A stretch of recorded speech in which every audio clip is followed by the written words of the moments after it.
Madam వినొస్తుందా? వినిపిస్తుంది, క్లియర్గా ఉంది, మాట్లాడండి. వాస్తవంగా ఈ స్వతంత్రం వచ్చి 70 సంవత్సరాలైనా ఇంకా మన భారతదేశం పేదలుగా ఉండడానికి కారణం ఏంటంటే అవినీతి.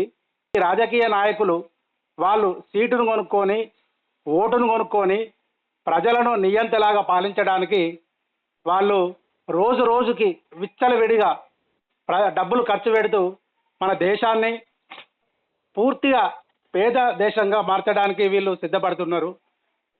ప్రతి కార్పొరేషన్ సంస్థలకు తొత్తులుగా మారుతూ వారి వ్యక్తిగత అవసరాలు తీర్చుకుంటూ ప్రజలను కొనుగోలు చేస్తూ ప్రజల జీవన విధానాన్ని అస్తవ్యస్తం చేస్తున్నారు.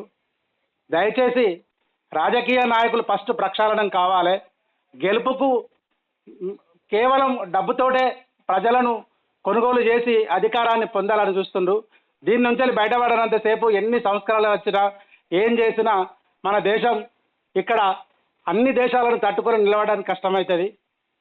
దయచేసి రాజకీయ నాయకులు డబ్బులున్న వాళ్ళకు టికెట్లు కాకుండా సామాజిక స్పృహ ప్రజాసేవ చేసే వాళ్ళకి ఇవ్వాలి.